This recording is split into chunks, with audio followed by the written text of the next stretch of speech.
अस्सलाम वालेकुम। Study time के साथ मैं हूं तफसीरुल इस्लाम और फर्स्ट ईयर और सेकेंड ईयर के स्टूडेंट्स की पुरजोर फरमाइश थी कि टॉप 10 हमारे कब आ रहे हैं। तो एग्ज़ाम अब करीब है, आपको पता है कि टॉप 10 हमारे एग्ज़ाम के करीब ही आते हैं। वैसे तो देखें, हम लॉन्ग इम्पॉर्टेंट की वीडियोस हमारी आ चुकी हैं, पहले ही आ चुकी हैं, लेकिन अगर आपके पास गैप कम हो और आप फोकस किन टॉपिक्स पे ज़्यादा करें, उसके लिए हम टॉप 10 बनाते हैं। वरना हम रेफ़र यही करते हैं कि स्टूडेंट्स को पूरी थॉरो तैयारी करनी चाहिए। ठीक, अब बहरहाल टॉप 10 मैंने कहा कि अगर आपने फोकस ज़्यादा करना है तो मेरे लिहाज से, और ये मेरे लिहाज से ये कोई पेपर नहीं है, ये भी मैं आपको बता दूं। देखिए जी, सबसे पहले लॉन्ग में पहला जो मैंने निकाला है वो फर्स्ट लॉ ऑफ थर्मोडायनेमिक्स, और इसकी 4 एप्लीकेशंस हैं, कोई सी भी 2 आ सकती हैं। ठीक, फिर कार्नट इंजन। अब कार्नट इंजन जो है वो डिटेल में आता है, जब भी आता है इसके चारों प्रोसेस होते हैं, एफिशिएंसी होती है इसके साथ। तीसरे नंबर पे charge to mass ratio of electron, J Thomson का एक्सपेरिमेंट आपने पढ़ा होगा, वो भी आ सकता है।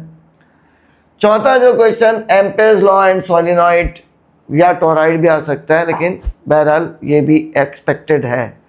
अब देखें, स्टूडेंट कहते हैं जो लास्ट ईयर आ चुका है वो नहीं आएगा, नहीं, रिपीट हो सकती हैं ये चीज़ें।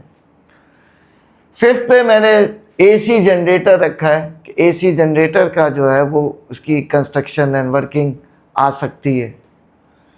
सिक्स्थ पे RLC, parallel circuits with resonance, यानी कि आरएलसी आपने रेजिस्टेंस, इंडक्टर एंड कैपेसिटेंस को आपने पैरेलल सर्किट पढ़ा होगा और रेजोनेंस फ्रीक्वेंसी पढ़ी होगी कि रेजोनेंस पे क्या होता है, तो ये पूरा लॉन्ग में आ सकता है।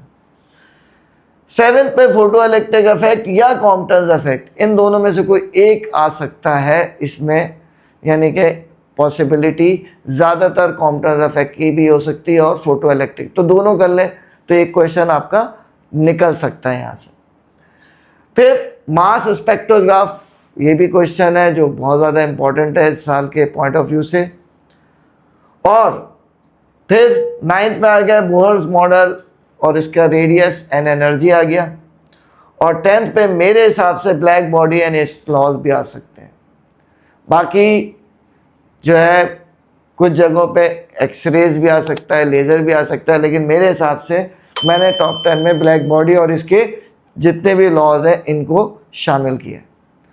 तो ये स्टूडेंट्स नोट कर लें कि इन पे फोकस करेंगे तो मैं ये नहीं कहता कि इससे पूरा पेपर हो जाएगा, लेकिन पेपर इससे हो जाएगा आपका, इस पे फोकस ज़्यादा करें।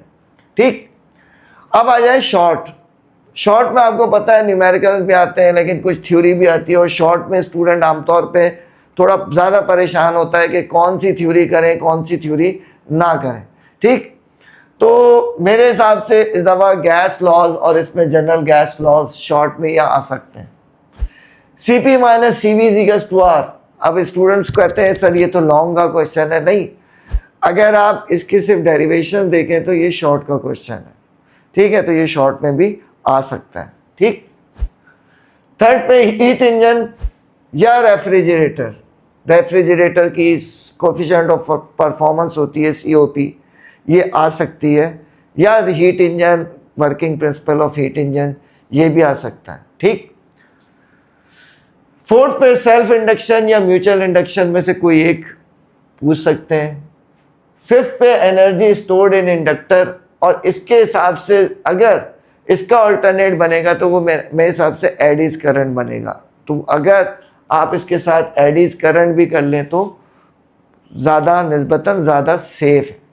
ठीक, फिर सिक्स्थ में AC थ्रू इंडक्टर या कैपेसिटर, जो इंडक्टर का बिहेवियर कैसा होता है AC में, कौन सी वोल्टेज लैग करता है या करंट लैग करता है, ये सब चीज़ें आपने पढ़ी हैं। इंडक्टर में अलग होता है और कैपेसिटर में अलग बिहेवियर होता है, और along with inductive reactance and capacitive reactance, इसका तस्करा भी यहाँ पे ज़रूरी होगा। 7th पे band theory of solids. Band theory of solids आपको पता है कि बहुत इंपॉर्टेंट क्वेश्चन है, जिसमें valence band, conduction band, forbidden gap, ये आप इस पे फोकस कीजिएगा, ये आ सकता है पेपर में। 8 पे रेक्टिफायर, रेक्टिफायर में हाफ वेव है, फुल वेव है, दोनं आ सकते हैं इसमें, जो है हाफ वेव फुल वेव। 9 पे लेज़र, लेज़र का प्रिंसिपल ऑफ लेज़र, कि लेज़र कैसे जनरेट होती है, क्या होता है, कि इसमें क्या क्या आ सकता है। और 10 पे विल्सन क्लाउड चैम्बर या जीएम काउंटर, इन दोनों में से भी कोई एक आ सकता है। तो स्टूडेंट्स, ये मेरे टॉप 10 है, हर साल की तरह आप लोग इंतज़ार करते हैं, इस साल भी हमने दिया है। मेरा मशवरा तो यही है कि आप मेरी वो जो दूसरी हमारी वीडियो है जिसमें हमने पूरी डिटेल में इंपॉर्टेंट बताया, उस पर फोकस करें तो ज़्यादा है। लेकिन जिसकी तैयारी थोड़ी कम है और या जो है वो चाहता है कि फोकस किस पे करे, तो मेरे हिसाब से इस पे फोकस करेगा तो उसका पेपर अच्छा खासा अटैम्प्ट हो जाएगा। तो स्टूडेंट्स, आज की वीडियो कैसी लगी कमेंट सेक्शन में बताइएगा। अगर वीडियो अच्छी लगे तो इसको लाइक करें, अपने दोस्तों के साथ शेयर करें और चैनल को सब्सक्राइब करना ना भूलें। नेक्स्ट वीडियो तक के लिए अल्लाह हाफ़िज़।